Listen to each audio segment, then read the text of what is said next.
Hello everyone, welcome back to this new video. साथियों, स्वागत है आप सभी का इस नए सेशन में। आज के सेशन में साथी हम लोग बात करने वाले हैं टीयूपी पीसीएस का जो जीएस का प्रीलिम्स पीवाईक्यू है, उस पीवाईक्यू का सॉल्व पेपर देखेंगे। और आज के सेशन में जैसे कि आप देख पा रहे हैं कि ये तो पूरी बुकलेट 12 से लेकर 23 तक है। इसमें हम लोग आज जो डिस्कस करेंगे एक सेगमेंट लिया हुआ है साइंस का, ठीक है, विज्ञान। आप सभी जानते हैं कि इसमें यूपी पीसीएस में लगभग 20 से 25 प्रश्न विज्ञान से बनते हैं, ठीक है। तो इन प्रश्नों से बहुत सारे प्रश्न रिपीट होते हैं और जो प्रश्न इनडायरेक्टली पूछे जाते हैं, कई बार स्टूडेंट का सवाल आता है कि किस तरीके से पीवाईक्यू से प्रश्न पूछे जाते हैं। तो उस चीज़ों को हम लोग भी यहाँ पर डिटेल में डिस्कस करेंगे कि किस तरीके से पीवाईक्यू से ऑप्शन से कैसे फर्दर क्वेश्चन बनते हैं, उन सब सारी चीज़ों को डिस्कस करेंगे। तो ये कंप्लीट सीरीज़ है। इस सीरीज़ में आप देखेंगे कि पूरा आपको यहाँ से 2023 तक, यानी ये शुरू किया जाएगा लगभग 2012 से स्टार्ट करके और आपको 2023 तक कंप्लीट कराया जाएगा। और इसको पहले हम करा रहे हैं सेक्शन वाइज, यानी सब्जेक्ट वाइज, ठीक है। सब्जेक्ट वाइज साइंस का हम अभी स्टार्ट करा रहे हैं, उसके बाद से इसी तरीके से बाकी भी सब्जेक्ट का कराया जाएगा और फिर अंत में एक बार आपको फुल लेंथ पेपर के इसमें जो पीवाईक्यू है उस फॉर्मेट में करा दिया जाएगा। तो आज के सेशन में हम लोग क्या बात करने वाले हैं, आज हम बात करेंगे 2012, 13, 14 और 15 में देखेंगे 2 पेपर है। एक जो पेपर निरस्त हुआ है और एक दोबारा जो परीक्षा एग्ज़ाम हुई है। तो आज हम इन 4 वर्षों का जो साइंस का कंप्लीट सारे क्वेश्चन है, 15 से 20 क्वेश्चन जो भी है, उन सारे क्वेश्चन को कंप्लीट डिस्कस करेंगे, ठीक है। से कंप्लीट एक एनालिसिस होगी साइंस की, ठीक है। और देखेंगे क्या क्या और प्रश्न बन सकते हैं, उसका कंप्लीट डिटेल एक्सप्लेनेशन के साथ देखेंगे, ठीक है।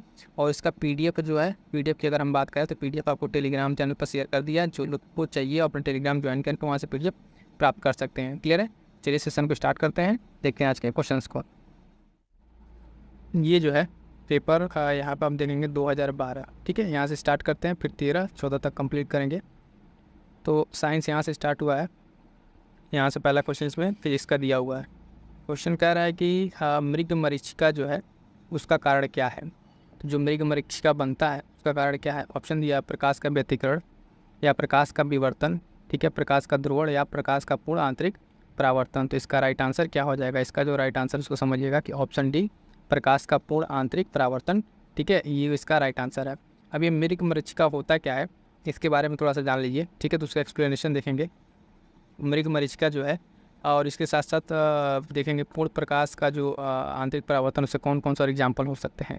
तो इसमें देखिएगा एग्जाम्पल, अन्य एग्जाम्पल है वो हमें याद रखना है। तो मृग मरीचिका हो गया, प्रकाश का पूर्ण आंतरिक परावर्तन, तो हीरे का चमकना का एग्जाम्पल, ठीक है। पानी में पड़ी हुई जो प्रकनली है उसका चमकना भी इसी का उदाहरण है, ठीक है। किसका है? पूर्ण आंतरिक परावर्तन का उदाहरण है, ठीक है। अब मृग मरीचिका हम सब पढ़े हैं पहले से, इस पर ज़्यादा टाइम नहीं देंगे, आगे बढ़ते हैं। और इसमें जो अन्य एग्जाम्पल है, ठीक है, जो खास करके इंपॉर्टेंट होगा, ये ऑप्टिकल फाइबर, ठीक है। ऑप्टिकल फाइबर ध्यान दीजिएगा, पूर्ण आंतरिक परावर्तन के सिद्धांत पे ही कार्य करता है। तो अगली बार अगर पूर्ण आंतरिक परावर्तन से अगर क्वेश्चन पूछता है तो उसमें ज़्यादा शॉक होने की जरूरत नहीं है, क्योंकि इसमें से कोई एग्जाम्पल बदल देगा आपका। हम 4 एग्जाम्पल यहाँ एक्स्ट्रा बता रहे थे। तो ऑप्टिकल फाइबर का पूर्ण आंतरिक परावर्तन पे काम करता है, हीरे का चमकना, ठीक है, और बाकी उसके साथ एक प्रकनली वाला, ठीक है। तो ये सारे पॉइंट्स इसमें ध्यान रखेंगे। नेक्स्ट क्वेश्चन देखिएगा, इसमें कह रहा है कि प्रकाश का रंग जो है निर्धारित होता है, इसके किस चीज़ से। प्रकाश का रंग जो है किससे निर्धारित होता है, तो उसके आयाम से या फिर तरंग दैर्ध्य से या तीव्रता से या वेलोसिटी से। तो ये चीज़ जो निर्धारण होती है प्रकाश का, वो होता है तरंग दैर्ध्य से, ठीक है। ऑप्शन बी यहाँ पर राइट आंसर हो जाएगा, तरंग दैर्ध्य से। इसमें क्या है पीवाईक्यू के उसमें देखेंगे तो देखिएगा इसमें इसका एक्सप्लेनेशन थोड़ा सा कि लॉर्ड रेले के अनुसार किसी रंग का निर्धारण उसकी तरंग दैर्ध्य पर निर्भर करता है। जिस रंग के प्रकाश की तरंग दैर्ध्य सबसे कम होती है, ठीक है, उसका प्रकीर्णन सबसे अधिक होता है, तथा जिस रंग के प्रकाश की तरंग दैर्ध्य सबसे अधिक होती है उस रंग का प्रकीर्णन जो है क्या होगा, सबसे कम होगा, ठीक है। तो ये पॉइंट याद रखनी है। अब तरंग दैर्ध्य, तो ये पॉइंट क्वेश्चन तो हमारा मेन ये तो नहीं है कि यहाँ पे, ठीक है, क्वेश्चन का आंसर जानना से, बाकी इसका एक्सप्लेनेशन के साथ हमें क्या इस चीज़ समझ में आ रही है वो देखना जरूरी है।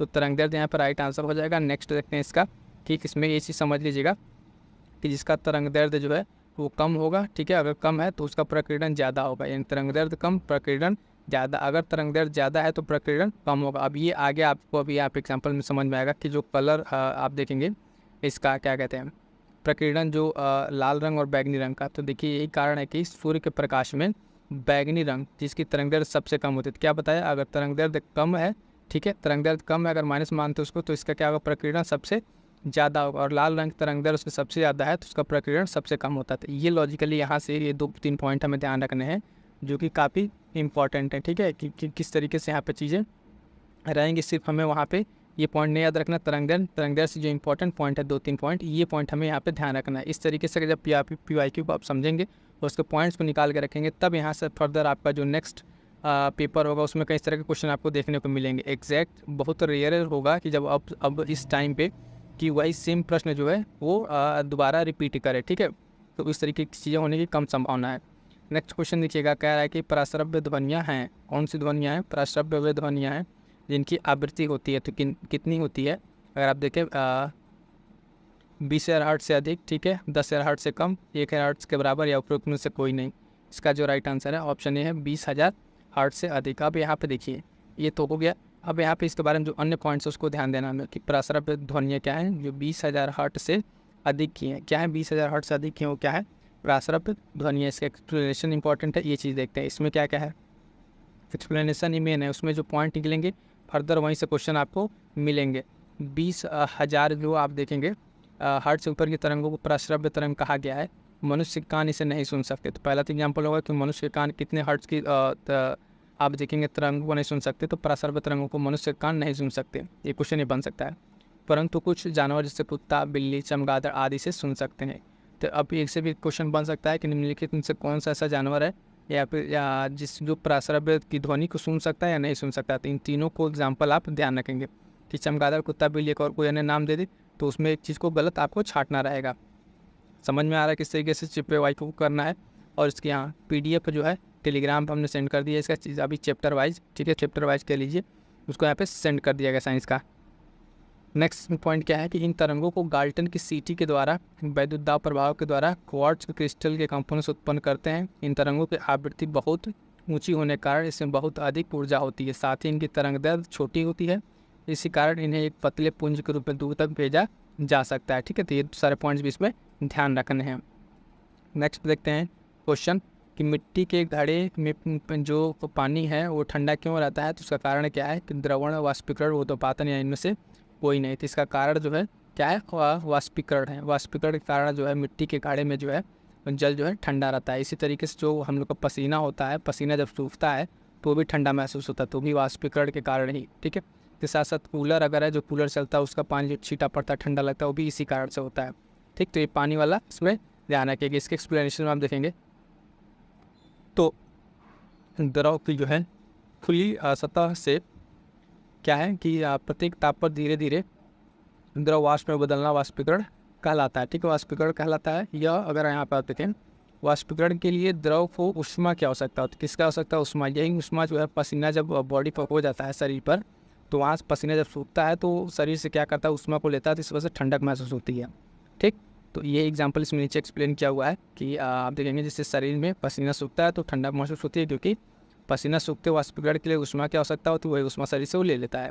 वाष्पीकरण के कारण ये देखें कूलर का ठंड उत्पन्न करना, सुराही जो है पानी उसका ठंडा हो जाना, ये सब चीज़ें इसमें इंपॉर्टेंट है, ठीक है।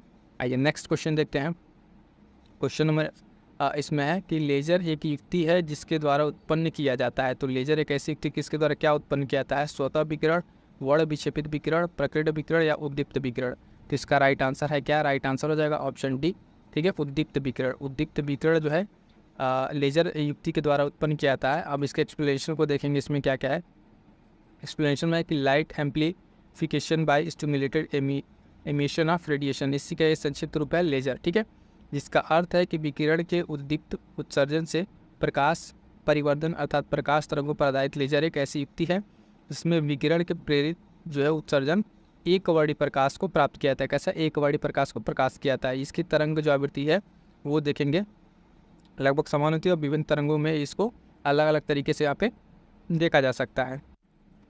इसके बारे में 2 पॉइंट और जो है कि इसकी मूलभूत सिद्धांत जो है लेजर लाइट की सर्वप्रथम आप देखेंगे 1917 में खोज की आइंस्टीन द्वारा, लेकिन इसका जो वास्तव में इसका खोज अगर देखेंगे तो अमेरिकी के हेजेज अनुसंधान की प्रयोगशाला में थियोडोर एच मैनन द्वारा की गई थी। 3 नाम थोड़ा सा ध्यान रखने वाला है, एच मैनन, ठीक है, बाकी इसमें कोई ज़्यादा इंपॉर्टेंट पॉइंट नहीं है, ठीक है।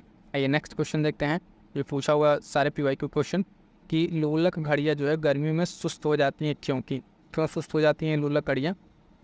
तो गर्मियों के दिन लंबे होते हैं, कुंडली में घर्षण होता है, लोलक की लंबाई बढ़ जाती है, लोलक के भार में परिवर्तन हो जाता है। इसका राइट आंसर हो जाएगा ऑप्शन सी, कि क्योंकि जो लोलक की लंबाई है उसकी लंबाई बढ़ जाती है, ठीक है, बढ़ जाती है। एक्सप्लेनेशन देखेंगे, एक्सप्लेनेशन में क्या कह रहा है कि गर्मियों में लोलक की लंबाई जो बढ़ जाएगी तो उसका आवर्तकाल भी बढ़ जाएगा, अतः घड़ी सुस्त हो जाएगी। सर्दियों में लंबाई कम होने पर आवर्तकाल भी कम हो जाएगा और लोलक घड़ी तेज चलने लगेगी। तो ये कम और बेसी या सुस्त पड़ना, ये चीज़ आई होप कि इससे एक्सप्लेनेशन आपको चीज़ें समझ में आ रही होंगी, ठीक है। नेक्स्ट क्वेश्चन देखेंगे। अब यहाँ से इसमें क्वेश्चन जो है केमिस्ट्री के आ गए हैं।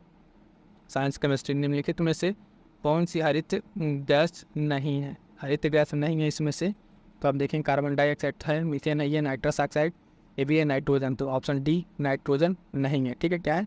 नाइट्रोजन नहीं है इसमें। क्यों नहीं है?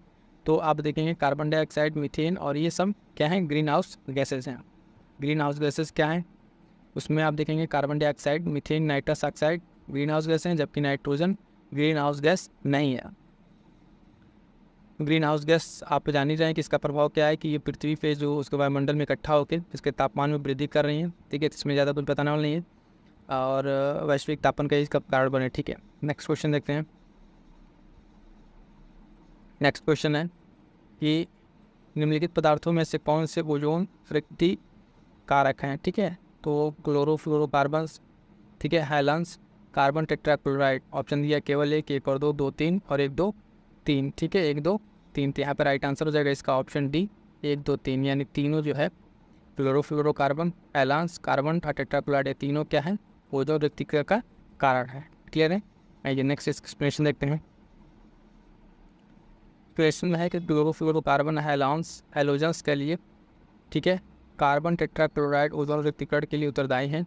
मॉन्ट्रियल प्रोटोकॉल, ये ध्यान रखिएगा, मॉन्ट्रियल प्रोटोकॉल के अनुसार इन गैसों के उत्पादन पर रोक लगा दी गई है। 1985 में ब्रिटिश वैज्ञानिक द्वारा जो ध्रुवीय दक्षिणी ध्रुवीय पॉइंट था, वहाँ पर ओजोन छिद्र का खोज किया गया था। ओजोन जो है सब तापमंडल में पाया जाता है। ओजोन का संरक्षण 16 सितंबर तक उसको मनाया जाता है। इसमें कौन कौन से पॉइंट्स इंपॉर्टेंट है देख लीजिए एक बार फिर से। देखिए यहाँ पे पहले तो ओजोन संरक्षण दिवस, ठीक है, 16 सितंबर। ओजोन कहाँ पाया जाता है? तो समताप मंडल में, है ना। और उसकी खोज जो है कहाँ पे होती है? दक्षिणी ध्रुव पे, ठीक, 1985 में। और मॉन्ट्रियल प्रोटोकॉल किससे रिलेटेड है? ओजोन से रिलेटेड है। तो 1 2 3 4 5 पॉइंट आपको यहाँ मिल जा रहे हैं। एक्सप्लेनेशन से 5 पॉइंट। ऐसे अगर क्वेश्चन आप देख रहे हैं तो सिर्फ आपको क्वेश्चन से क्वेश्चन समझ में आता है, क्वेश्चन का आंसर समझ में आता, बट यहाँ पर क्या है कि आपको पूरा इसके साथ कई सारे पॉइंट्स भी आपको यहाँ पे मिल जा रहे हैं। क्लियर है? नेक्स्ट क्वेश्चन देखते हैं। नेक्स्ट क्वेश्चन कह रहा है कि जब जो बर्फ़ पिघलती है तब क्या होता है? उसका आयतन बढ़ता है, घटता है, द्रव्यमान बढ़ता है या घटता है? तो इसका राइट आंसर क्या हो जाएगा? राइट आंसर है ऑप्शन बी, ठीक है, क्या कि आयतन घटता है। बर्फ़ पिघलते तो आयतन घटता है। इसके साथ और क्या हमें चीज़ें ध्यान रखनी है, उसको देखना है कि देखिए बर्फ़ है, बिस्मथ है, पीतल है और टला हुआ लोहा, इन सब के गलने पर आयतन क्या होता है? कम होता है, ठीक है। तो इस तरीके से जब आप PYQ करते हैं तो सिर्फ आप एक क्वेश्चन के तरीके से ना कीजिए, सिर्फ एक क्वेश्चन नहीं करना है कि इसका आंसर मान लीजिए बी हो गया तो बी होगा, लेकिन एक्सप्लेनेशन जब आप देखते हैं, ठीक है, एक्सप्लेनेशन, तो यहाँ से आपको क्या चीज़ समझ में आती है? बहुत सारे यहाँ से अदर एग्जाम्पल भी समझ में आते हैं। ये एग्जाम्पल फर्दर क्या करेंगे, आगे क्वेश्चन बन जाएंगे। नेक्स्ट देखते हैं क्वेश्चन। दूध का जो धवल रंग है, दूध का धवल रंग निम्नलिखित में किसकी उपस्थिति के कारण होता है? तो लैक्टोज, है ना, एल्बुमिन, कैरोटीन, कैसीन। तो इसका राइट आंसर क्या हो जाएगा? ऑप्शन डी कैसीन, ठीक है। ये तो इसका आंसर होगा। आप एक्सप्लेनेशन देखते हैं। एक्सप्लेनेशन में क्या है? धवल रंग पूछा है। कई लोग कन्फ्यूजन कैरोटीन से हो सकता है, लेकिन अभी एक्सप्लेनेशन में आपको क्लियर हो जाएगा कि ये चीज़ क्या है।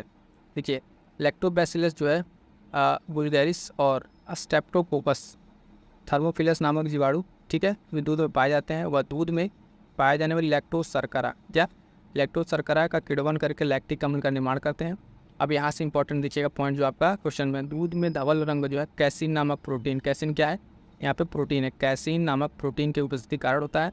और दूध का जो हल्का पीलापन होता है वो कैरोटीन के कारण, क्या होता है? कैरोटीन के कारण। दूध का मिठास की अगर बात करें तो लैक्टोज के कारण। अब पूछते लोग PYQ इस प्रश्न कैसे बनेगा, इसका जो एक्सप्लेनेशन अगर आप देखेंगे, टॉपिक तो हमसे पूछ लिया था दूध के रंग के बारे में, तो धवल रंग इस क्वेश्चन का आंसर हो गया कैसीन। अब अगले में अगर पूछ लेता दूध का हल्का पीलापन तो कैरोटीन, ठीक है। नेक्स्ट मान सकते दूध की मिठास किसकी वजह से? तो लैक्टोज की वजह से। तो ये सारे पॉइंट्स क्या हो रहे हैं आपके PYQ के एक्सप्लेनेशन से निकल के आ रहे हैं। तो इसी तरीके से जो हमने आपको PDF दिया है, यहाँ सब क्लास कर ले रहा है, PDF से देख के अपना जो भी इस पर से आपको नो है उसका नोट्स जरूर बना लीजिएगा, ठीक है। तो इस तरीके से आप तैयार कर लेंगे तो PYQ से जो भी क्वेश्चन बनेंगे वो आपके गलत नहीं होंगे।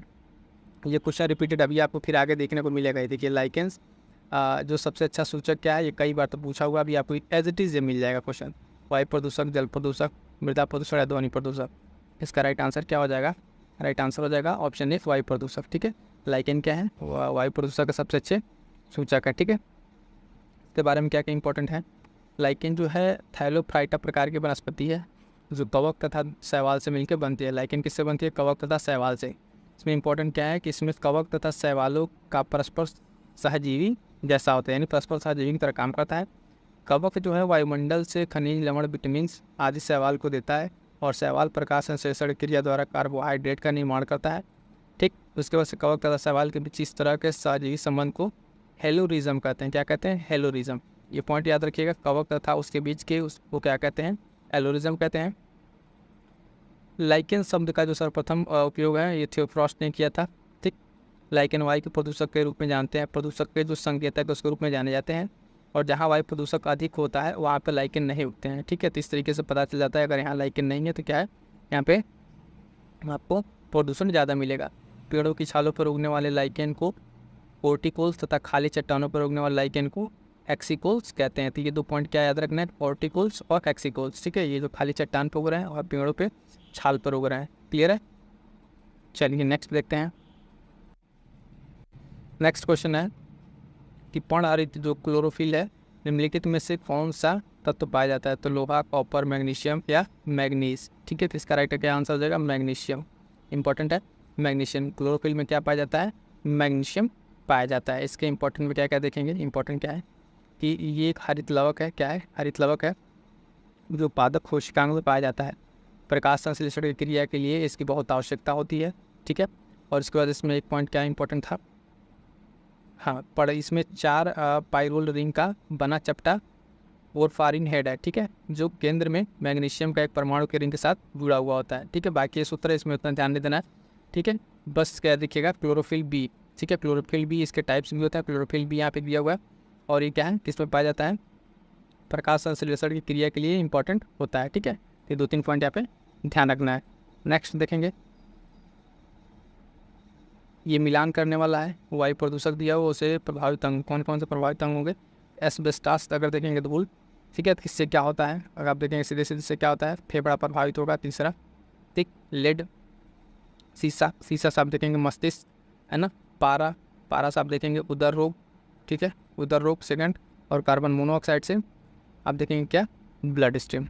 ठीक है, तो इस तरीके से आपका ये बी आंसर सही हो जाएगा। फिर से एक बार एक्सप्लेनेशन देख लेते क्या क्या कुछ एक्स्ट्रा दिया है कि पॉइंट नहीं, उसी चीज़ को मिला के यहाँ दे दिया हुआ है। तो एस्बेस्टास धूल फेफड़े उससे दिक्कत होती है। शीशा से मस्तिष्क, पारा उदर, कार्बन मोनोऑक्साइड रक्ति धाराएं। ये क्या है क्वेश्चन आपको फिर आगे कई बार मिलेगा। फर्दर यहाँ से क्वेश्चन पूछा हुआ है। आइए नेक्स्ट देखते हैं क्वेश्चन।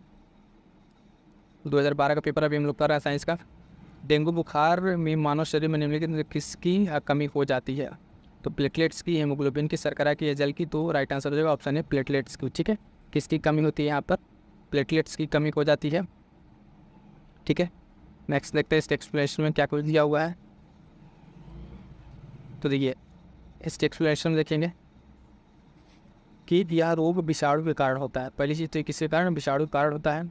इस रोग को एडिस इजिप्टी ठीक है, एडिस जो नामक मच्छर है उसे संचारित करते हैं। इस रोग में अचानक तेज ज्वर आना, चेहरे पर पित्तियाँ, ये कुछ सिम्टम्स, और इसमें ये महामारी के रूप में फैलता है। डेंगू बुखार में प्लेटलेट्स की कमी हो जाती है। ये चीज़ ध्यान रखना है। कैसे? प्लेटलेट्स वाला क्वेश्चन पूछा हुआ है, और एक किसके द्वारा फैलता है वो मच्छर का नाम ध्यान में रखना है। ठीक है, नेक्स्ट देखते हैं क्वेश्चन। डीएनए के हेलिक्स प्रारूप को पहली बार किसने प्रस्तावित किया था? ठीक है, किसने प्रस्तावित किया था डीएनए के डबल हेलिक्स स्ट्रक्चर को? तो वाटसन एंड क्रिक ने। किसने? वाटसन एंड क्रिक ने इसको पहली बार प्रस्तावित किया था। ठीक है, इसके एक्सप्लेनेशन में क्या है प्रोसेस को देख लेते हैं। तो 1953 में आप देखेंगे जे वाटसन और क्रिक ने डीएनए के जो द्विकुंडलित संरचना है उसको मॉडल को प्रतिपादित किया था, और इसीलिए इन्हें नोबेल पुरस्कार भी दिया जा चुका है। ठीक, डीएनए में आप देखेंगे हाँ पॉलीन्यूक्लियोटाइड होते हैं। डीएनए में उपस्थित 4 क्षार होते हैं जिसमें एडेनिन, गुआनिन, थायमिन और साइटोसिन, ये 4 इंपॉर्टेंट है। चारों का नाम ध्यान रखिएगा। डीएनए में कौन कौन से होते हैं ये कई बार पूछा हुआ, आगे चल के भी कई बार एग्जाम्स में आएगा। ठीक, ये चारों नाम एडेनिन, गुआनिन, थायमिन तथा साइटोसिन को ध्यान रखना है। डीएनए में अणु जो है संख्या के आधार पर एडेनिन सदैव थायमिन से, साइटोसिन सदैव गुआनिन से जुड़ा रहता है। एडेनिन और थायमिन के बीच 2 हाइड्रोजन बंद होता है। ठीक है, अबंध, और साइटोसिन गुआनिन के बीच 3 होता है। तो ये बॉन्ड भी ध्यान रखना है, कई बार यहाँ से भी क्वेश्चन थोड़ा डिटेल में पूछा हुआ है, कितने कितने बॉन्ड हैं इन दोनों के बीच में, ठीक है। इसका नोट जरूर बना लीजिएगा। नेक्स्ट क्वेश्चन है फंग जो है किसके आविष्कारक हैं, तो सीधा सी बात है विटामिन के, ठीक है। फंग जो है विटामिन के आविष्कारक हैं। इसके एक्सप्लेनेशन देख लेते हैं इसमें क्या क्या है। एक्सप्लेनेशन है कि विटामिन शब्द का प्रयोग सर्वप्रथम फंग द्वारा 1911 में किया गया था। इसका नामकरण वर्णमाला के अनुसार ABCD के करके रखा गया है, ठीक। ये मानव शरीर में कार्बनिक पदार्थ की आवश्यकता कम मात्रा में होती है, ठीक। इसके साथ ही इम्पोर्टेंट क्या है कि यहाँ पे देखिए जो विभाजन इनका, जल में घुलनशील विटामिन और वसा में घुलनशील विटामिन, जल में B और C, ठीक है, और विटामिन में जो आप देखेंगे वसा में A, D, E, K। ये इंपॉर्टेंट यहाँ से पॉइंट देखिएगा, आगे फिर इस पर क्वेश्चन बनेंगे, इंपॉर्टेंट है, ठीक। तो जल में घुलनशील विटामिन क्या क्या हो जाएंगे, B और C, और वसा में घुलनशील विटामिन कौन से, A, D, E, K, ठीक है। ये इंपॉर्टेंट यहाँ पे क्लियर है। नेक्स्ट फिर से सूची मिलान करना है। तो देखिएगा यहाँ पे प्लेग दिया हुआ है, हेड्स दिया हुआ, गंजापन और मलेरिया। तो मलेरिया तो आपका सीधे सीधे प्रोटोजोआ से हो जाएगा, ठीक है। गंजापन आपका कवक से हो जाएगा, हेड्स जो है विषाणु, और प्लेग बैक्टीरिया, ठीक है, क्लियर है। तो जीवाणु, इसका एक्सप्लेनेशन इस तरह से देखेंगे तो राइट आंसर आपसे इसका D हो जाएगा। ध्यान क्या रखना है, चारों का नाम और इसके जो जोड़े हैं उसको ध्यान में रखना है। तो प्लेग किससे होता है, जीवाणु से, एड्स विषाणु से, गंजापन कवक के द्वारा है, और मलेरिया प्रोटोजोआ के द्वारा होता है, ठीक है। तो चारों का नाम याद रखेंगे। बीमारियों का डिजीज से क्वेश्चन आप देखेंगे मिल ही जाता है, ये चीज़ें इंपॉर्टेंट है। नेक्स्ट है MRI। ये क्या कह रहा है, ये MRI का फुल फॉर्म क्या है, ठीक है। MRI का जिसका फुल फॉर्म हो जाएगा मैग्नेटिक रेजोनेंस इमेजिंग, ठीक है। ये इसका राइट आंसर ऑप्शन C हो जाएगा। एक प्रकार की तकनीक है, कहा यूज होता है कि सूक्ष्म जाँच के लिए रोगों की यूज किया जाता है। MRI का पूरा नाम मैग्नेटिक रेजोनेंस इमेजिंग है, और ये एक प्रकार की ऐसी तकनीक के साथ है कि जिसमें रोगों के कारण का सूक्ष्म जांच की जाती है, ठीक है। नेक्स्ट यहाँ पे कृषि और पशुपालन से क्वेश्चन उसको देख लेते हैं। 2011 में पशुओं में होने वाली किस बीमारी के लिए चिन्हित किया गया था, तो यहाँ पे एक रिंडरपेस्ट की बीमारी थी, ऑप्शन B। और ये कैसी बीमारी थी, जीवाणु द्वारा होने वाली संक्रामक बीमारी थी। कैसी थी, जीवाणु द्वारा होने वाली एक संक्रामक बीमारी थी। इसके बाद से नेक्स्ट देखेंगे। अब पर्यावरण यहाँ से शुरू हो जा रहा है, और एक क्वेश्चन यहाँ पे कंप्यूटर का है, उसको देख लीजिए।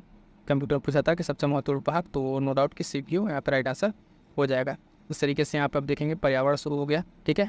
और हम लोगों ने अभी तक यहाँ पे देखेंगे तो 2012, ठीक है, क्योंकि से 2012 PYQ का है ना विज्ञान वाला सेक्शन हम लोगों ने कंप्लीट कर लिया है, क्लियर है।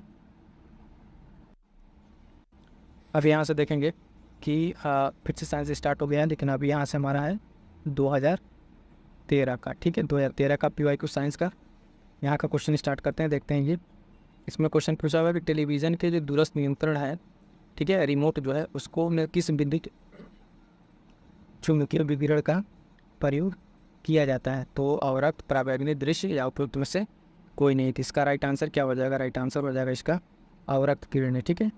तो इसकी एक्सप्लेनेशन को देखते हैं, इसमें क्या है। दूरस्थ नियंत्रण जो है बगैर तार के कुछ दूरी पर इलेक्ट्रॉनिक की युक्ति होती है, जैसे टीवी को है ना रिमोट से क्या करना, नियंत्रित करना, जिससे प्रायः अवरक्त किरणों का उपयोग किया जाता है। किसका, अवरक्त किरणों का उपयोग किया जाता है। आप देख पा रहे हैं यहाँ पे कि PCS प्री 2013 का ये पेपर है GS का, ठीक। अगला क्वेश्चन है कि पीने के पानी को शुद्ध करने के लिए निम्नलिखित में किस गैसों का प्रयोग में लाया जाता है, तो उसको भी देखते हैं क्वेश्चन। तो एक दिया हुआ है यहाँ पे sulphur dioxide, chlorine, carbon dioxide. इसका राइट आंसर क्या हो जाएगा, राइट आंसर हो जाएगा ऑप्शन जो है B, क्लोरीन, ठीक। एक्सप्लेनेशन देखिएगा इसका कि कह रहा है कि इसमें क्या, पानी को शुद्ध करने के लिए क्लोरीन गैस या ब्लीचिंग पाउडर प्रयुक्त की जाती है, ठीक है, जिसे क्लोरोनीकरण कहते हैं। अब यहाँ पे क्या है, एक चीज़ जो समझने वाली है, आपसे तो यहाँ क्लोरीन दे के पूछ लिया है, लेकिन अगली बार अगर ब्लीचिंग पाउडर के उसमें नाम दे देते हो तो फिर यहाँ पे ध्यान दीजिए, क्वेश्चन मार्क लगाइएगा और नोट्स जरूर बनाइएगा। ब्लीचिंग पाउडर भी इसमें यूज किया जाता है, यहाँ से भी क्वेश्चन बन सकता है। नेक्स्ट है कि यूरो का जो सेकंड मानक था उसको पूरा करने के लिए उसमें अति सल्फर मिलाया था, अति में या थोड़ा सा सल्फर मिलाया था डीजल में, तो उसमें सल्फर की मात्रा क्या होनी चाहिए थी, तो उसका जो राइट आंसर है कि ऑप्शन है 0.05। कई बार देखिएगा जो इस तरीके से परसेंटेज वाला डेटा जो दिया रहता है उसमें क्या होता है कि अगर आपको कुछ भी नहीं आ रहा है तो जो सबसे आई थिंक जो कम वाला रहता है तो मोस्ट ऑफ द चांस वो सही होता है। यहाँ पर देखेंगे सबसे कम अगर तो 0.05 इसका ये राइट आंसर हो जाएगा। ठीक है, तो इस तरीके से थोड़ा सा अगर गेस ले सकते हैं, जब बिल्कुल ना आए उस केस में मैं बता रहा हूँ, ऐसा नहीं कि अगर आपको आ रहा तो वहाँ पे लगे दिमाग लगाने।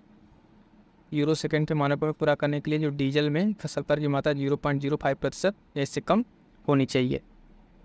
नेक्स्ट क्वेश्चन है, यहाँ पूछा हुआ है कि प्रकाश जो है सूर्य के प्रकाश से अदृश्य भाग से प्रकाश संश्लेषण किया जाता है। ठीक है, तो कौन करते हैं ऐसा?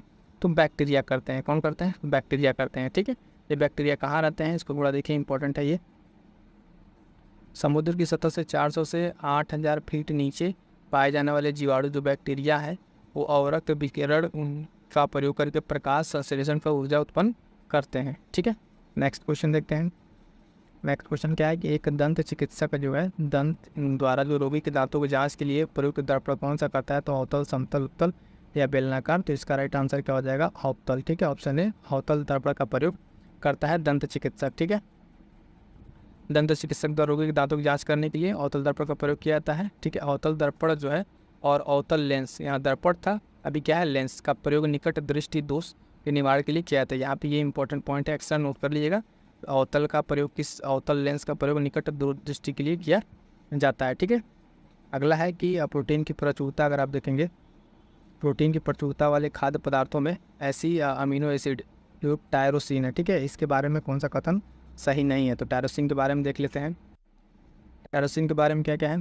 तो यहाँ पर ऊर्जा का स्तर को बढ़ाएगा, बिल्कुल नहीं। ठीक है, वो अपनी जगह से भावनात्मक और पर्यावरणीय दबाव का सामना करेगा। ठीक है, और ये उदासी से लड़ेगा। ठीक है, ये भी सही है। तो सही नहीं पूछा है तो यहाँ पे ऑप्शन डी सही नहीं है। ये बुढ़ापे और उसके उत्तरदायी मुल्कों के लिए विरुद्ध रक्षा करता है। यहाँ पे ये इसका इसमें सही नहीं है। ठीक है, ऑप्शन डी राइट आंसर हो जाएगा। ठीक है, अगला देखते हैं, इसमें एक्सप्लेनेशन बहुत ज़्यादा कुछ नहीं है। नेक्स्ट देखते हैं कि निम्नलिखित रोगों में से कौन सा टाइगर मच्छरों द्वारा संचारित नहीं होता है? क्या होता है? संचारित नहीं होता है। तो आप देखेंगे पित्त ज्वर, डेंगू, चिकनगुनिया, जापानी इन्फ्लूएंजा। तो ये डी इसका राइट आंसर हो जाएगा। बाकी 3 क्या होते हैं? संचारित होते हैं। क्लियर है? तो इसमें क्या है, टाइगर मच्छर के द्वारा कौन कौन से आप रोग हैं यहाँ पे देखेंगे तो येलो फीवर, पित्त ज्वर, डेंगू फीवर और चिकनगुनिया आदि बीमारियों को फैलाता है। बाकी जापानी इन्फ्लूएंजा ये नहीं करता है। क्लियर है? नेक्स्ट देखेंगे, फिर वही क्वेश्चन आ गया आपका, निम्नलिखित में से कौन सा वायु प्रदूषक एक जैव सूचक है? तो फर्न, प्लांट, लाइकेन, अमरबेल। तो लाइकेन के बारे में हम लोग जान चुके हैं, लाइकेन यहाँ पर राइट आंसर हो जाएगा। आइए नेक्स्ट देखते हैं कि बच्चों में प्रोटीन की न्यूनता के कारण जो रोग होता है उसको क्या कहते हैं? उसको मरासमस कहते हैं। ठीक है, पेलाग्रा, रिकेट्स और बेरी अन्य रोग हैं। ये कैसे होते हैं इसके बारे में थोड़ा जान लीजिए। आप देखेंगे कि प्रोटीन की कमी से जो रोग होता है बच्चों में वो मैरास्मस होता है। और उसके बाद से इसमें क्या होता है, शरीर का गठन ठीक तरीके से नहीं हो पाता है। Vitamin B3 pellagra, vitamin B1 beriberi और विटामिन डी रिकेट्स। तो ये जो अन्य विटामिन हैं और उनसे कौन कौन सी बीमारियाँ होती हैं उसको हम, ये इंपॉर्टेंट चीज़ें हैं, ये एक्सप्लेनेशन में इसको नोट करने वाला पॉइंट्स है। ठीक है, आइए नेक्स्ट देखते हैं। नेक्स्ट क्वेश्चन है कि निम्नलिखित में से कौन सा वायु प्रदूषक रक्त धारा को दुष्प्रभावित कर मौत उत्पन्न करता है? तो एस्बेस्टॉस, धूल, कैडमियम, लेड, कार्बन मोनोऑक्साइड। ये कार्बन मोनोऑक्साइड किस तरीके से करता है इसका एक्सप्लेनेशन देखेंगे, इंपॉर्टेंट है ये क्वेश्चन। ये कार्बन मोनोऑक्साइड जो है एक मुख्य वायु प्रदूषक है और ये गैस जो है रक्त में उपस्थित हीमोग्लोबिन के साथ रिएक्ट करके कार्बोहेमोग्लोबिन बना देता है, जिसके कारण ऑक्सीजन की वहन करने की क्षमता कम हो जाती है और दम घुटने लगता है। इस तरीके से क्या होता है, अवरोध होता है और इसके कारण मृत्यु हो जाती है। तो क्या करता है कार्बन मोनोऑक्साइड देखेंगे इसके साथ हीमोग्लोबिन के साथ मिलकर कार्बोऑक्सी, ठीक है, हीमोग्लोबिन बना देता है। ये क्या करता है रक्त में आप देखेंगे डिस्टर्बेंस पैदा कर देता है। ये पॉसिबल से क्वेश्चन के साथ प्रशिक्षक जो है खाद्य प्रशिक्षण में मदद करता है। जो आप रेफ्रिजरेशन है कैसे हेल्प करता है, तो जीवाणुओं को मार के नई रासायनिक जैव क्रिया को दर को कम करते हैं, एंजाइम क्रिया करके उस क्रिया को नष्ट करके खाद्य पदार्थों को बर्फ की परत से ढक के। तो राइट आंसर हो जाएगा ऑप्शन बी, जैव रासायनिक अभिक्रिया की दर को कम करके। नेक्स्ट देखेंगे यहाँ पे इसका एक्सप्लेनेशन, प्रशिक्षक का कार्य खाद्य पदार्थों को संरक्षित करना, जीवाणुओं से मुक्त करना होता है और ये कैसे करता है, जैव रासायनिक अभिक्रियाओं की दर को कम करके उसमें सहायता करता है। क्लियर है? नेक्स्ट देखेंगे, ये लास्ट क्वेश्चन है कि यूरो कार्बन उत्सर्जन नियम के अनुसार जो मानक हैं उसमें कौन कौन सी गैसें का उल्लेख किया गया है। तो आप देखेंगे यहाँ पर carbon monoxide, hydrocarbon, nitrogen oxide या उपयुक्त सभी। उत्तर राइट आंसर हो जाएगा ऑप्शन डी, उपयुक्त सभी। क्लियर है? उपयुक्त सभी का जो है यहाँ पे आप देखेंगे यहाँ पे मेंशन किया हुआ है। तो यहाँ तक अगर आप देखेंगे तो आपका 2013 का भी साइंस का कंप्लीट हो गया है। अब यहाँ से देखेंगे कि UPPCS 2014, ठीक है, 2014 के जो भी साइंस के प्रश्न हैं यहाँ सब वो शुरू हो रहा है, उसको देखेंगे। तो पहले यहाँ पे देखेंगे भौतिक विज्ञान से दिया हुआ है क्वेश्चन है कि हम देखेंगे कि किसी व्यक्ति का पूरा प्रतिबिंब देखने के लिए एक समतल दर्पण की न्यूनतम ऊंचाई होती है तो कितनी होती है। मान लीजिए अगर कोई व्यक्ति है इस तरीके से, ठीक है, तो उसकी अगर पूरा प्रतिबिंब देखना है तो यहाँ पे जो सामने दर्पण लगा हुआ है वो कितना ऊंचा होना चाहिए मिनिमम, जिससे उसको पूरी प्रतिबिंब को देखा जा सके। तो कह रहा है कि व्यक्ति की ऊंचाई के बराबर व्यक्ति की ऊंचाई की आधी, व्यक्ति की ऊंचाई का 1/4 या ऊंचाई की 2 गुनी। तो आप देखेंगे इसका राइट आंसर हो जाएगा ऑप्शन बी, व्यक्ति की ऊंचाई के आधी।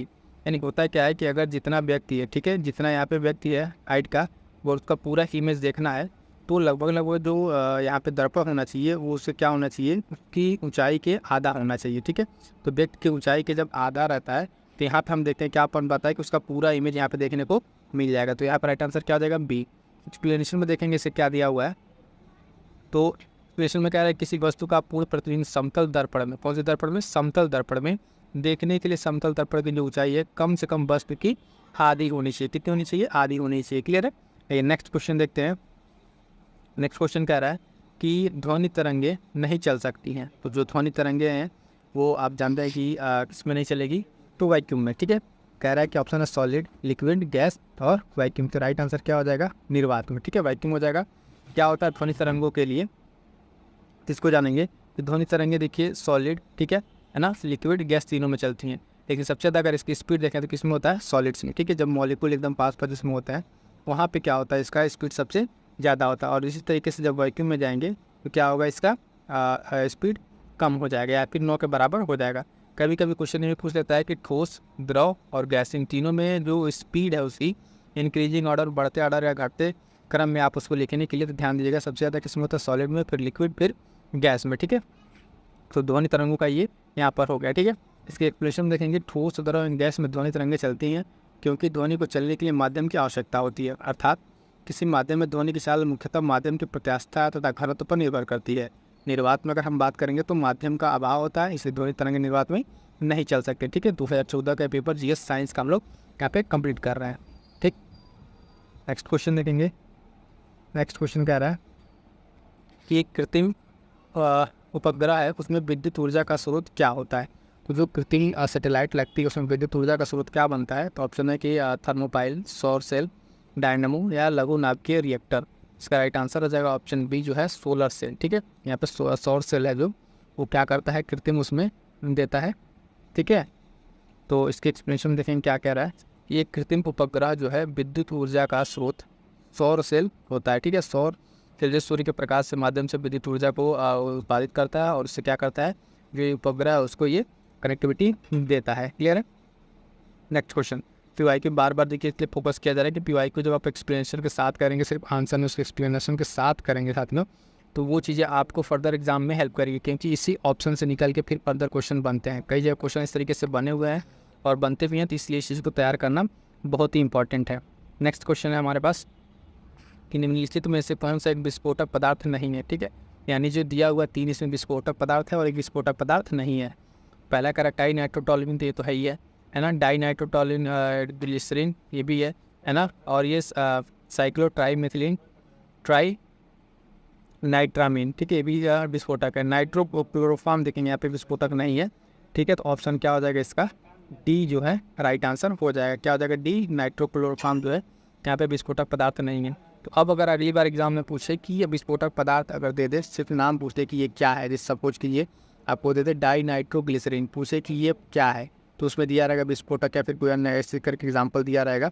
तो आपको देखना रहेगा किन तीनों का नाम याद रखना है, क्योंकि ये पीवाईक्यू में चीज़ें आ चुकी हैं, ठीक है। चलिए, दिया गया है कि विकल्प में नाइट्रोक्लोरोफॉर्म को छोड़कर अन्य सभी विस्फोटक पदार्थ हैं, TNT टाई नाइट्रोटोलुइन के शॉर्ट फॉर्म में, ठीक है। ये एक विस्फोटक है, लगभग इतनी स्पीड से ये काम करता है। आप देखेंगे दूसरा जो है साइक्लो ट्राइमेथिलीन जो है, ठीक, ये RDX का रासायनिक नाम है। किसका, RDX। यहाँ पे एक इंपॉर्टेंट पॉइंट निकल गया है, ये पॉइंट ध्यान रखेंगे कि अगर पूछे RDX का रासायनिक नाम तो साइक्लो ट्राइमेथिलीन ट्राइनाइट्रामीन, ठीक है। तो या तो ये नाम देख पूछ ले किसका नाम है, तो प्रचलित नाम इसका क्या है, RDX है। इसे प्लास्टिक विस्फोट भी कहा जाता है। क्या कहा जाता है, प्लास्टिक विस्फोट। अगर क्वेश्चन पूछ ले कि प्लास्टिक विस्फोट किससे कहा जाता है, तो RDX को, ठीक है। इसे USA में साइक्लो नाइट तथा जर्मनी में हेक्सोजन और इटली में T4 के नाम से जाना जाता है। तो ये सारे जो नाम है ये इंपॉर्टेंट है, क्योंकि ये देखिए आप एक बार पीवाईक्यू पूछ चुका है, जरूर नहीं कि ये सारी चीज़ें पूछे, बट हाँ RDX से रिलेटेड सारे पॉइंट कि जर्मनी में इसको क्या देखिए क्या किस नाम से जाना आता है, ये सब सारी चीज़ें पूछ सकता है, ठीक है। इन सब चीज़ों पर हमें भी ध्यान देना है, ठीक है। आइए नेक्स्ट क्वेश्चन देखते हैं। नेक्स्ट क्वेश्चन कह रहा है कि एक बीमारी का नाम दिया हुआ है यहाँ पे स्लीप एनेप्सिया, ठीक है, एप्निया, ठीक है। तो ये एक भयंकर निद्रा दोष है और इसमें होता क्या है, ये जो बीमारी है ये एक निद्रा दोष के सब पहले तो ये पूछ सकता है कि अगली बार में अगर देखें तो स्लीप एप्निया जो है ये क्या है, तो एक निद्रा दोष है, यानी नींद में लगने वाली बीमारी है। और इस बीमारी में होता क्या है ये चीज़ देखिए, कह रहा है कि निद्रा में चलते हैं बिना ज्ञान के कि वे क्या कर रहे हैं। जो है नींद रहते हुए उसमें आँखों में खुजली होती रहती है, ठीक है। निद्रा में अगर देखें तो बार बार थोड़ी देर के लिए श्वास बाधित होता रहता है, या फिर नींद में जो तीर से खराटे लेते हैं। तो इसका राइट आंसर क्या है कि ऑप्शन सी। इस बीमारी में अगर बात करें स्लीप एप्निया बीमारी में निद्रा दोष है, लेकिन इसमें होता क्या है कि जब आप नींद में वो रहते हैं मरीज, ठीक है, तो बार बार थोड़ी देर के लिए उसमें क्या होता है, श्वास बाधित हो जाता है। क्या होता है, श्वास बाधित होता रहता है, ठीक है। एक्सप्लेनेशन देखेंगे, ऑप्शन सी इसका राइट आंसर है। स्लीप एप्निया एक भयंकर निद्रा दोष है, ठीक है। इसमें निद्रा में बार बार थोड़ी देर के लिए अगर देखें तो श्वास बाधित होता रहता है, जिसके कारण कभी कभी रोगी की मृत्यु भी हो जाती है। क्लियर है। नेक्स्ट क्वेश्चन है कि सेरेब्रल पाल्सी एक मस्तिष्क संबंधी विकार है, ठीक है, जो सामान्यतः पाया जाता है किसमें पाया जाता है, वृद्धों में, ड्रग नशेड़ियों में, छोटे बच्चों में, केवल महिलाओं में। अब देखिए यहाँ पे क्वेश्चन को एक और तरीके से समझिए पहले कि अगर सिंपल अगर आपसे पूछ ले कि सेरेब्रल जो पाल्सी है ये क्या है, तो आप बताएंगे कि मस्तिष्क संबंधी विकार है, यानी मस्तिष्क से रिलेटेड विकार है। ये होता किस में है, ये अगर बात करते हैं छोटे बच्चों में होता है, ठीक है। राइट आंसर ऑप्शन सी हो जाएगा, छोटे बच्चों में ये होता क्या है, इसके बारे में थोड़ा सा जानते हैं। तो देखिएगा एक्सप्लेनेशन में इसके क्या है कि सेरेब्रल पाल्सी जो है एक मस्तिष्क संबंधी विकार है जो सामान्यतः छोटे बच्चों में पाया जाता है। किसमें, छोटे बच्चों में पाया जाता है, और यह एक प्रकार की मानसिक रूढ़ता है, ठीक है। इसमें क्या होता है, इस विकार के विकसित होते मस्तिष्क के मोटर कंट्रोल सेंटर में हुई किसी क्षति के कारण होता है, यानी कोई उसमें पहले से कोई चोट लग जाता है, इस तरीके से चीज़ में ये हो जाती है। ये बीमारी मुख्यतः गर्भधारण, ठीक है, उस समय सबसे ज़्यादा पॉसिबिलिटी होती है होने की बच्चे के जन्म के समय और 3 वर्ष की आयु के तक में होती है, ठीक है। तो इसमें क्या होता है कि मस्तिष्क थोड़ा सा डैमेज हो जाता है। नेक्स्ट देखेंगे, क्वेश्चन कह रहा है कि स्त्रियों में रजो निवृत्ति के पश्चात जो है निम्नलिखित में से किस हार्मोन का उत्पादन समाप्त हो जाता है, यानी एक एज के बाद से किसका इसमें बनना फॉर्मेशन बंद हो जाएगा। तो प्रोजेस्टेरॉन, टेस्टोस्टेरोन, एस्ट्रोजन, ठीक है, या इनमें से कोई नहीं। तो इसका राइट आंसर क्या हो जाएगा, राइट आंसर हो जाएगा साथियों देखेंगे आप एस्ट्रोजन, ठीक है। एस्ट्रोजन ये फीमेल क्या है, फीमेल एक हार्मोन है, ठीक है। और ये क्या होता है, रजोनिवृत्ति के बाद से इसका प्रोडक्शन क्या होता है, समाप्त हो जाता है, यानी ये बनना बंद हो जाता है, ठीक है। बाकी टेस्टोस्टेरोन, बाकी अदर प्रोजेस्टेरॉन इसे जानते हैं ये हार्मोन है, ठीक है। तो देखिए कह रहा है कि महिलाओं में मुख्य हार्मोन एस्ट्रोजन तथा प्रोजेस्टेरॉन है, ठीक है, प्रोजेस्टेरॉन, ठीक। इसमें क्या है कि मादा के द्वितीयक लैंगिक अंगों की वृद्धि के लिए उत्तरदायी होते हैं, और प्रोजेस्टेरॉन जो गर्भावस्था के बाद महीनों में स्रावित होता है। स्त्रियों में अगर इसकी बात करें तो रजोनिवृत्ति के बाद एस्ट्रोजन, ठीक है, इसका उत्पादन समाप्त हो जाता है, किसका, एस्ट्रोजन का, ठीक। पुरुषों में अगर बात करें टेस्टोस्टेरोन हार्मोन पाया जाता है, जो भी टेस्टोस्टेरोन एक ऑप्शन दिया था तो वो किस में पाया जाता है, पुरुषों में, जो शुक्राणुओं के निर्माण तथा चलनशीलता के लिए आवश्यक होता है। इसकी कमी से नपुंसकता हो सकती है, ठीक है। तो ये टेस्टोस्टेरोन, बाकी सारे ऑप्शन के बारे में जो इन्फॉर्मेशन थी वो हमने यहाँ पे ऑलमोस्ट देख लिया, ठीक है। नेक्स्ट क्वेश्चन देखते हैं। नेक्स्ट क्वेश्चन पूछा हुआ है कि कोरोनरी धमनी बाईपास सर्जरी में जो रक्तवाहिका ग्राफ्ट एक प्रयोग में लाई जाती है वह होती है, क्या होती है, तो पाँव से ली गई होती है, अग्रहस्त से ली गई होती है, या सीने के वक्षस्थान से ली गई होती है, कि इनमें से कोई नहीं। तो राइट आंसर हो जाएगा ऑप्शन डी, इनमें से कोई नहीं। क्यों, इसका एक्सप्लेनेशन देखते हैं, क्योंकि इसमें क्या होता है कि अलग अलग तीनों जगह से लगभग ली जाती है। तो ये कोरोनरी धमनी बाईपास सर्जरी में जो रक्तवाहिका है उसका ग्राफ्ट है, तो अगर हम देखते हैं तो सामान्यतः पैर, सीना, छाती, पेट, हाथ से ये ली जाती है। पैर से स्फेनस नस ली जाती है, ये याद रखिएगा, पैर से क्या लिया जाता है, स्फेनस नस। इसके बाद अगर हम बात करते हैं तो सीने से इंटरनल मेमोरी आर्टरीज ली जाती है, और अगर हाथ से रेडियल आर्टरीज ली जाती है। पेट से अगर बात करें तो गैस्ट्रो, ठीक है, गैस्ट्राइपिप्लोइक, ठीक है, आर्टरीज ली जाती है। तो ये अलग अलग पार्ट से ली जाती है, चीज़ों को हमें ध्यान रखना है। नेक्स्ट क्वेश्चन देखते हैं। नेक्स्ट क्वेश्चन कह रहा है कि शल्य चिकित्सा से रिलेटेड है, बायोलॉजिकल रिसर्चिंग। बायोलॉजिकल रिसर्चिंग जो क्या है, आधुनिक शल्य तकनीक है जिसके द्वारा किसका उपचार किया जाता है। तो ध्यान दीजिएगा, घुटने के जोड़ों का, एड़ी के जोड़ों का, नितंब के जोड़ों का, या कशेरुकी जोड़ों का। तो इसका राइट आंसर क्या हो जाएगा, राइट आंसर हो जाएगा अगर देखें तो ऑप्शन ए, ठीक है, घुटने के जोड़ों का इससे किया जाता है। ये पूरा प्रोसेस क्या है कि बायोलॉजिकल रिसर्चिंग, ठीक है, ये शल्य चिकित्सा में यूज होता है। और इसके बारे में एक्सप्लेनेशन के बारे में अगर हम देखें तो इसे क्या है, बायोलॉजिकल रिस्क असेसिंग घुटने के जोड़ों का, किसके घुटने के जोड़ों का उपचार के लिए एक आधुनिक शल्य तकनीक है। इसका विकास अगर हम बात करें तो 1980 के दशक में किया गया था लगभग। क्लियर है। ये नेक्स्ट क्वेश्चन देखेंगे, सारे इंपॉर्टेंट क्वेश्चन हैं जो एग्जाम से आप देख ही रहे हैं। कह रहा है क्वेश्चन निम्नलिखित में से किस विभाग में कैथ लैब होती है। क्या होती है, कैथ लैब। ठीक है, कैथ लैब। और हाँ, एक चीज़ बता दें साथियों कि अगर इसका आप PDF आपको चाहिए तो PDF ऑलरेडी हम टेलीग्राम पर अपडेट कर चुके हैं। आप सेगमेंट वाइज, जैसे एक तो आप PYQ पढ़ते हैं जिसमें सारे के सारे आपको क्वेश्चन से मिल जाते हैं, बट यहाँ पे क्या है कि इसमें हम आपको सेगमेंट वाइज, डे वाइज जो करा रहे हैं उसका आपको PDF सेपरेट अलग से दे दिया गया है। ठीक है, तो टेलीग्राम ज्वाइन करके आप वहाँ से PDF ले सकते हैं। तो कह रहा है कि किस में होगी, तो पैथोलॉजी विभाग में, सेल चेस्ट विभाग में, ठीक है, कार्डियोलॉजी विभाग में या न्यूक्लियर मेडिसिन विभाग में। राइट आंसर ऑप्शन सी हो जाएगा। ठीक है, कार्डियोलॉजी विभाग में कहाँ होता है, कार्डियोलॉजी विभाग में होता है। तो अस्पताल के कार्डियोलॉजी विभाग में कैथ लैब होती है। इस स्थान पर हृदय रोग से ग्रस्त रोगियों की जो भी बीमारी है उसकी जांच की जाती है। ठीक है, नेक्स्ट क्वेश्चन देखेंगे, ये मिलान वाला क्वेश्चन है। ठीक है, इंपॉर्टेंट क्वेश्चन है। कह रहा है कि एक तरफ दिया हुआ है सूची 1 सूची 2, तो विटामिन B12, विटामिन B12 में अगर देखें तो क्या पाया जाता है, तो देखेंगे यहाँ पे क्या हो जाएगा, कोबाल्ट। ठीक है, सेकंड वाला कोबाल्ट हो जाएगा। हीमोग्लोबिन, इसमें सीधे सीधे आपको आयरन मिल जाएगा। क्लोरोफिल, मैग्नीशियम, पीतल, कॉपर। ठीक है, तो इस तरीके से मैच करेंगे तो ए का दूसरा और बी का चौथा, ए का दूसरा बी का चौथा आपको मिल जाएगा ऑप्शन ए में। ठीक है, ऑप्शन ए में मिल जाएगा। क्लियर, तो ये नाम याद रखिएगा। अगली बार जब इसमें क्वेश्चन बनेगा तो इसी में से कहीं ना कहीं हेर फेर करके आपको क्वेश्चन देखने को मिल सकता है। ठीक है, फिर से आपको बता दें कि B12 कोबाल्ट, हीमोग्लोबिन लोहा और क्लोरोफिल जो है मैग्नीशियम, पीतल, तांबा। ठीक है, इतनी सारी चीज़ें यहाँ से आपको सही से मिल करके मिल जाती है। अब देखिए, कुछ समुद्री जीव जंतु या कीट इस तरीके से हैं जो अपने शरीर से प्रकाश उत्पन्न करते हैं। इस परिघटना को क्या कहते हैं। ठीक, तो देखते हैं क्या कहते हैं। ऑप्शन क्या, ऑप्शन दिया हुआ है कि फास्फोरेसेंस, ठीक है, बायोल्यूमिनेसेंस, ठीक है, ए और बी दोनों या इनमें से कोई नहीं। तो इसका राइट आंसर रहेगा ऑप्शन बी। ठीक है, ऑप्शन बी इसका राइट आंसर हो जाएगा। ये क्या करता है, क्या है कि कुछ समुद्री जंतु और कीट अंधेरे में अपने शरीर से प्रकाश उत्पन्न करते हैं। इस परिघटना को बायोल्यूमिनेसेंस कहते हैं। जीवधारी द्वारा जो प्रकाश उत्पन्न होता है, उत्सर्जन होता है, इसमें ये केमिलामिनोनेसिस, ठीक है, एक रूप है और ये समुद्री कशेरुकी और अकशेरुकी में व्यापक रूप से पाया जाता है। क्लियर है। नेक्स्ट देखते हैं क्वेश्चन, साइंस एंड टेक्नोलॉजी से क्वेश्चन है। बायोटेक्नोलॉजी पार्क कहाँ है। ठीक है, ऑप्शन है लखनऊ, वाराणसी, आगरा। उससे ये तो यूपी स्पेशल के एक तरफ से क्वेश्चन है, तो लखनऊ में इसका राइट आंसर हो जाएगा। बायोटेक्स में दिया हुआ, इसको हम लोग यूपी स्पेशल में पढ़ते हैं कि उत्तर प्रदेश के प्रमुख संस्थान या फिर जो भी उत्सव वगैरह है इन सब की वीडियो अलग सेपरेट यूपी स्पेशल की चल रही है। ठीक है, तो आप जाकर उसको जरूर कंप्लीट कर लीजिएगा। यूपी स्पेशल कंप्लीट आपको करा दिया जाएगा। ठीक है, बहुत सारे लेक्चर उसमें आ भी गए हैं। इसका एक्सप्लेनेशन देखते हैं कि बायोटेक्नोलॉजी पार्क की स्थापना जो लखनऊ उत्तर प्रदेश के उसमें सुदूर संवेदन उपयोग के केंद्र में प्रांगण में यह स्थापित किया गया। तो इसमें बहुत ज़्यादा देखना नहीं है। इसका दूसरा संस्थान कहाँ पे, एशिया का पहला जबकि विश्व का दूसरा बायोटेक संस्थान है। लेकिन बस इतना ध्यान रखना कहाँ पर है ये इंपॉर्टेंट। इसके बाद से पारिस्थितिकी स्टार्ट हो जाता है। यहाँ तक हमारा कंप्लीट हो गया क्या, 2014। ठीक है, 2014 की अगर हम बात करें पेपर साइंस यहाँ पे कंप्लीट हो जाता है। ठीक है, अब यहाँ पर हमारे पास अब हम लोग स्टार्ट करने वाले हैं विशेष जो प्रीलिम्स 2015 का पेपर है। ठीक है, उसको स्टार्ट करेंगे। और ये जो दोबारा परीक्षा होती है वो वाला पेपर है। ठीक है, इसका एक बार पेपर कैंसिल होकर वो वाला भी पेपर हुआ है जो कैंसिल हुआ था, लेकिन अब इसको देखेंगे। पहले देखते हैं जो दोबारा पेपर हुआ है। ठीक है,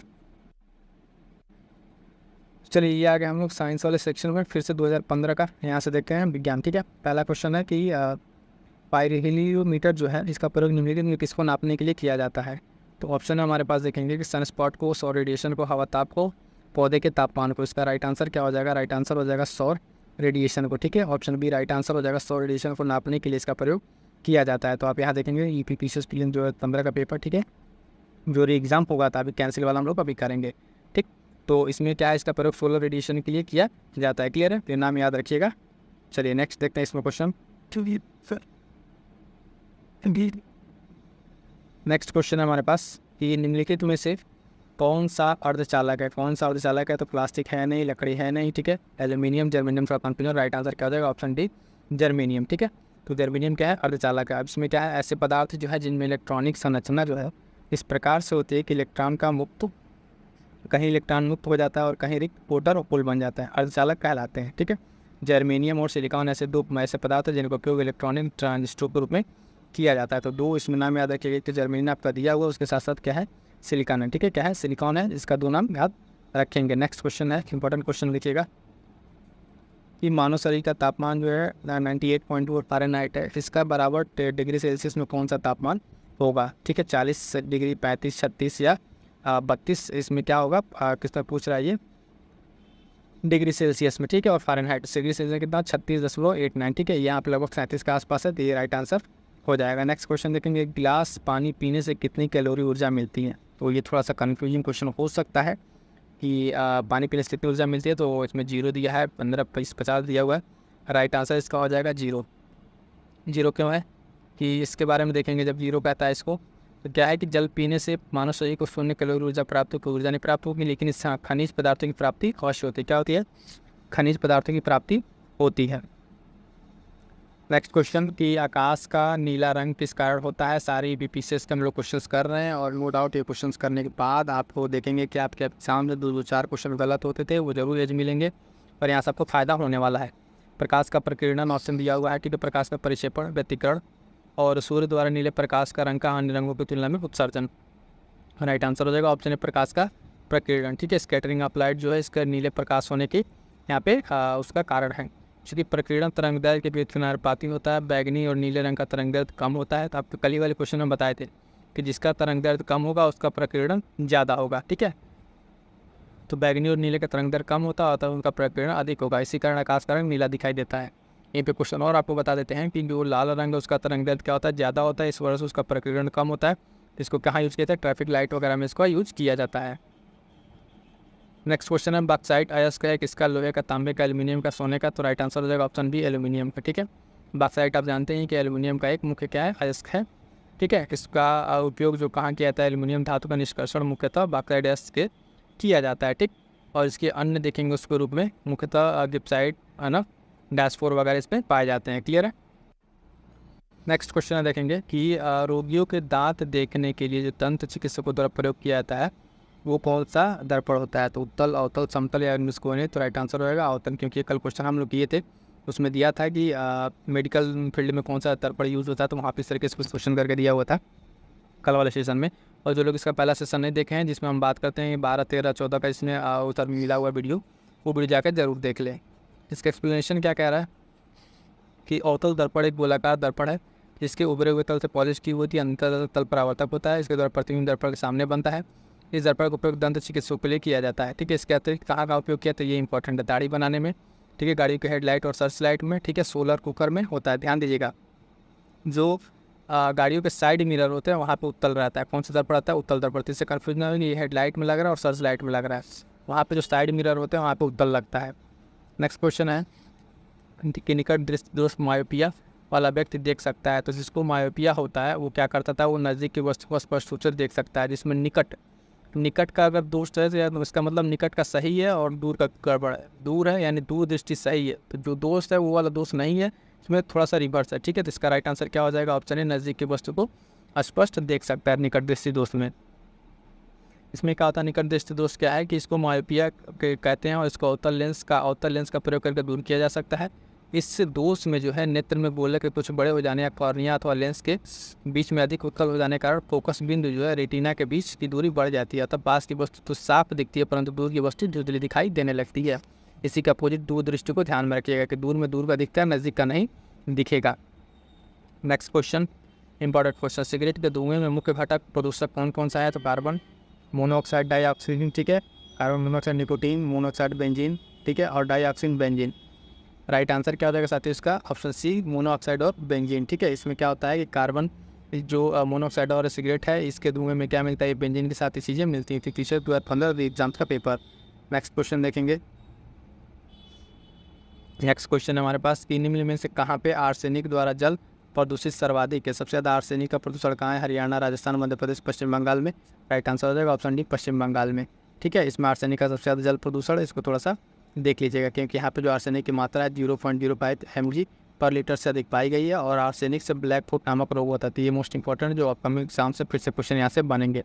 आर्सेनिक से कौन सा रोग होता है? ब्लैक फुट रोग होता है। यही फायदा है कि एक्सप्लेनेशन के साथ जब आप करते हैं तो 1-2 पॉइंट आपको एक्स्ट्रा मिलता है, और फर्दर वहीं से क्या होता है आपको दूसरे क्वेश्चन बनते हैं।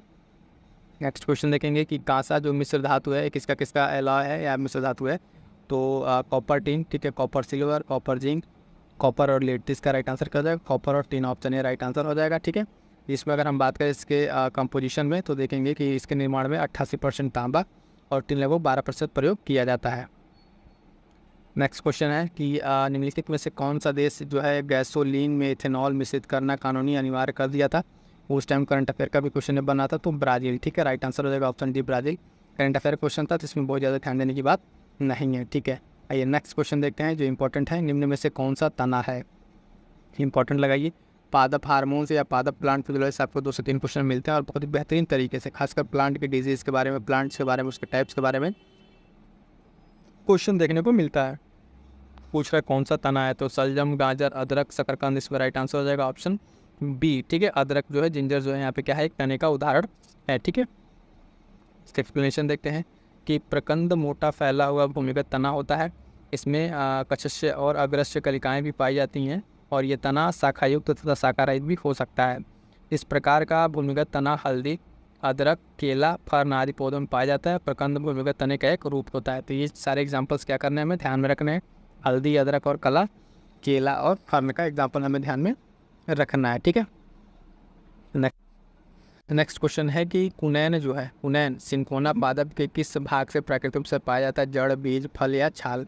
तो सिनकोना की छाल से प्राप्त होता है कुनैन। ठीक है, और ये किस चीज़ की दवाई के बारे में बनता है। ठीक है, तो इसके बारे में भी जानते हैं। तो हम देखेंगे कि यहाँ पे जो है कुनैन एक प्राकृतिक तरीके से श्वेत क्रिस्टलाइन एल्कलॉइड है।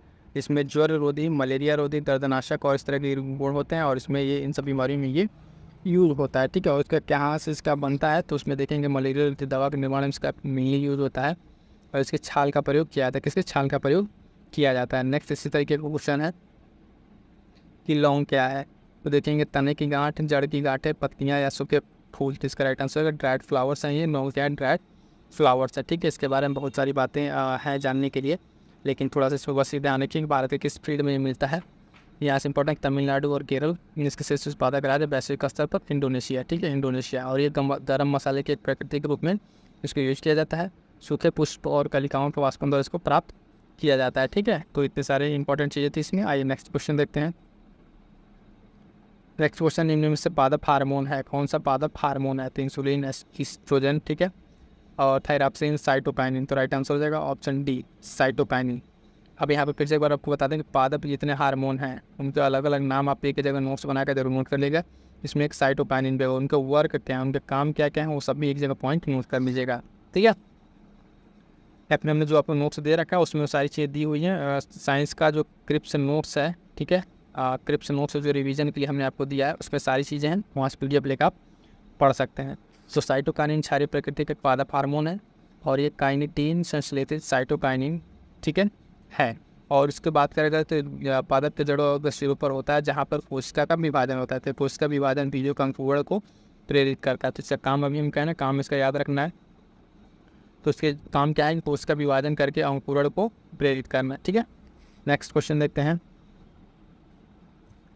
पेड़ पौधे में जाइलम का मुख्यतः जिम्मेदार, जाइलम क्या करता है, तो जाइलम और फाइलम दो नाम आते हैं, इन दोनों को याद रखिएगा। जाइलम जो से जल, फल से फाइलम, फल से फल, ध्यान रखिएगा। तो इस तरीके से ठीक से याद करें, कई बार कन्फ्यूजन हो सकता है। तो पेड़ पौधे में जाइलम का मुख्य काम क्या, आहार वहन करने के लिए बिल्कुल नहीं, अमीनो एसिड वहन करना नहीं, जल के वहन करने के लिए। तो राइट आंसर ऑप्शन सी हो जाएगा। ट्रांसपोर्टेशन ऑक्सीजन वहन करने के लिए भी काम इसका मुख्य नहीं है। आई होप कि आपको चीज़ें समझ में आ रही हूँ क्या मैं कहने का यहाँ पर प्रयास कर रहा हूँ। देखिएगा कि जाइलम और फाइलम, जाइलम जो है जल के वहन के लिए और फाइलम आहार वहन करने के लिए, जैसे जाइलम का यहाँ पे आप लोग ध्यान रखिएगा। ठीक है, चलिए नेक्स्ट देखते हैं, जिसके एक्सप्लेनेशन बहुत ज़्यादा कुछ खास नहीं है। निम्न प्रजाति में कौन सी जो प्रजाति है जो दांत वाली वेलों में विशालता में है, तो finback whale, blue whale, sperm whale या हम्पबैक वेल। ठीक है, तो राइट आंसर क्या हो जाएगा इसका, स्पर्म वेल। स्पर्म वेल जो है आप देखेंगे दांत वाली वेलों में सबसे बड़ी ये पाई जाती है।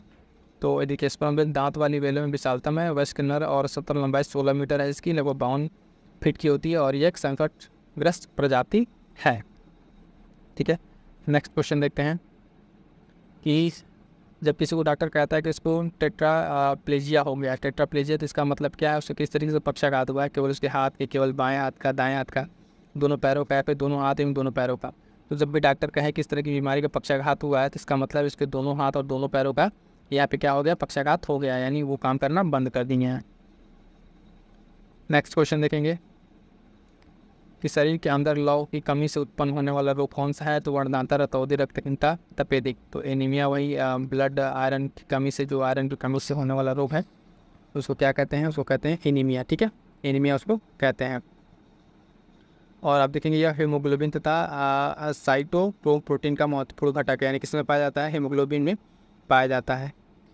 नेक्स्ट क्वेश्चन है कि मानव गुर्दे में जो पथरी बनती है उसकी वजह क्या है, तो calcium oxalate acetate, sodium benzoate. ठीक है, तो इसका राइट आंसर क्या हो जाएगा साथियों, अगर हम देखेंगे तो इसका बी राइट आंसर हो जाएगा कैल्शियम ऑक्जेलेट। ठीक है, ब्रिक के जो है यानी पेल्विक खनिज लवण कैल्शियम ऑक्जेलेट के क्रिस्टल का एक पिंड के रूप में एकत्र हो जाते हैं और इससे मूत्र के रास्ते में रुकावट आती है और गुर्दे में पथरी कहा जाता है।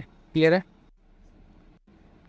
नेक्स्ट क्वेश्चन है कि यदि कोई मानवीय रोग विश्व बृहद स्तर पर क्षेत्र पर फैल जाता है तो उससे क्या कहते हैं, तो उसको सिंपल सी बात है क्या कहते हैं, पैंडेमिक कहते हैं। इस तरह का हम प्रोनाम देख सकते हैं पैंडेमिक के बारे में, तो इसमें ज़्यादा कुछ पढ़ने वाला नहीं है। ठीक है, नेक्स्ट क्वेश्चन देखेंगे कि निम्न में कौन सा जल जनित रोग है, तो चेचक, हैजा, मलेरिया, तपेदिक। तो इसमें हैजा कॉलरा जो है ये क्या है, जल जनित रोग है। कुछ रोग जल जनित हैं, कुछ बैक्टीरियल हैं, कुछ वायरस और फंगस होते हैं। तो इस तरह के इसमें हैजा जो है ये कलरा नामक जीवाणु के कारण होता है, विब्रियो कलरा नाम के बीमारी से, और ये मक्खियों द्वारा फैलता है। ठीक है, इसमें शरीर में जल की कमी हो जाती है और रक्त संचार में धीमा पड़ जाता है, उल्टी दस्त होती है और शरीर का सारा जल निकल जाता है जिसके कारण प्यास बहुत बढ़ जाती है। तो कोलरा जो हैजा इस तरीके से ये जल जनित रोग है। किसी व्यक्ति का रक्तचाप 140 Hg mmHg है, तो इसमें Hg किसका तात्पर्य, तो सिंपल सी बात है मरकरी का। ठीक है, इसमें मेजर जो होता है Hg किसके लिए रिफर किया जाता है, मरकरी के लिए रिफर किया जाता है। ठीक है, आइए नेक्स्ट क्वेश्चन देखते हैं। मानव शरीर का तापक्रम क्या होता है, ठंडी में घट जाता है, गर्मी में बढ़ जाता है, ये ना बढ़ता है ना घटता है।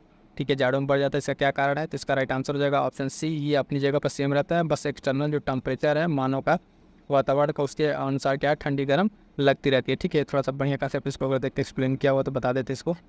इसमें क्या है कि ताप को सिर्फ बताया, घटता बढ़ता नहीं, गर्मियों में बढ़ता है होता कुछ नहीं, ऐसा कुछ नहीं है। पर ये समतापी प्राणी है मनुष्य जो है, इसमें होता क्या है कि मान लीजिए ह्यूमन बीइंग है। ठीक है, तो इसका जितना तापमान उतना ही, अगर सराउंडिंग का तापमान जो बढ़ जाएगा तो इसको गर्मी लगने लगेगी, यहाँ घट जाएगा तो ठंडी होने लगेगी, क्योंकि इसका तापमान बाहर जाएगा और बाहर तापमान इसको मिलेगा। तो इसी तरीके का प्रोसेस चलता रहता है, ये फिजिकल ये प्रोसेस है। ठीक है, नेक्स्ट क्वेश्चन है इस 15 का लास्ट क्वेश्चन। जेनेटिक इंजीनियरिंग में निम्नलिखित में किसका प्रयोग होता है, तो प्लास्टिक है ना, प्लाज्मिड और माइटोकॉन्ड्रिया राइबोसोम्स। तो इसका राइट आंसर क्या हो जाएगा, ऑप्शन बी प्लाज्मिड का। ठीक है, प्लाज्मिड का प्रयोग किसमें होता है, जेनेटिक इंजीनियरिंग में। अब यहाँ पर से पर्यावरण शुरू हो जाएगा। जेनेटिक इंजीनियरिंग अगर देखेंगे प्लाज्मिड का प्रयोग किया जाता है। प्लाज्मिड बैक्टीरिया केंद्र के बाहर पाए जाने वाले एक गोलाकार DNA अणु होता है, इसका प्रयोग वाहक के रूप में किया जाता है। ठीक है, तो यहाँ तक तो हो गया 2015 का हमारा क्या हो गया, कंप्लीट हो गया। 2015 का जो एग्जाम वाला उसका साइंस का कंप्लीट हो गया है। ठीक है, आपको इस सीज़न कैसा लगा कमेंट करके जरूर बता दीजिएगा और टेलीग्राम ज्वाइन जरूर कर लीजिएगा। मिलते हैं किसी नेक्स्ट वीडियो में, तब तक के लिए थैंक यू सो मच।